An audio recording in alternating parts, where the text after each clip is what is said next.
If you've ever had to re-explain yesterday's conversation to your AI today, you're not alone. ChatGPT, Claude, Gemini. With most AI tools, once a conversation ends, continuing from where you left off can be challenging. This isn't simply a bug, it's a characteristic of how current AI systems are built. Let's look at why this happens and what you can do about it. Here's why AI tends to forget. Large language models work within a space called a context window.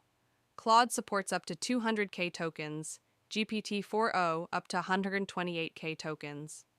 When your conversation exceeds this window, older content gets pushed out. Think of it like a notepad that only holds so many pages. Once it's full, earlier pages fall away. In most current models, the learned weights don't update during conversation, so what AI learns in one session doesn't carry over to the next.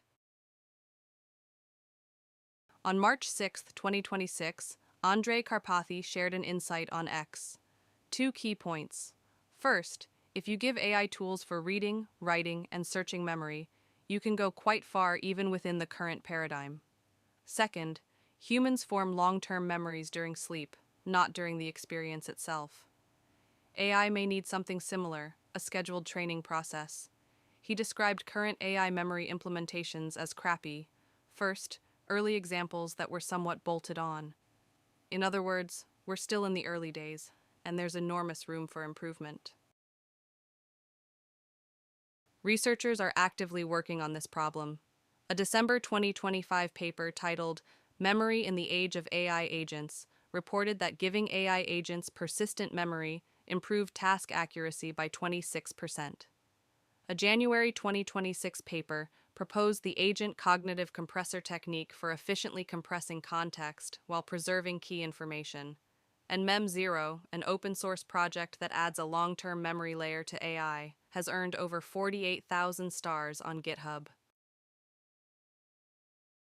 There are 3 practical approaches available today. First, file-based memory. Claude Code automatically reads a CLAUDE.md file at the start of each session. According to official documentation, rules are applied 92% of the time when the file is under 200 lines, dropping to 71% beyond 400 lines. Second, memory MCP servers that store conversation history in vector databases and enable semantic search. Third, layered memory design, always loading core rules, searching detailed records when needed, and embedding tools as built-in knowledge. Here's what we learned from hands-on experience. Over 7 days of using AI coding agents, the memory problem became very real. Every new session required re-explaining project context, so we designed a 3-layer memory system. Layer 1, working memory, manages core rules in under 200 lines. Layer 2, episodic memory, stores research and decisions as files. Layer 3, procedural memory, embeds tool configurations and scripts. After applying this structure, session continuity improved noticeably. Starting from scratch became picking up where we left off. Looking ahead, Karpathy's memory ops as tools is something you can start applying today. Make memory storage, retrieval, deletion, and consolidation into explicit tools. Further out, researchers are exploring weight-based memory, where what AI learns in conversation gets reflected in the model's weights.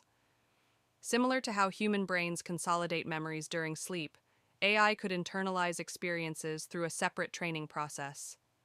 As this field advances, the user experience could change significantly. AI's memory problem is an important topic that many people haven't fully recognized yet.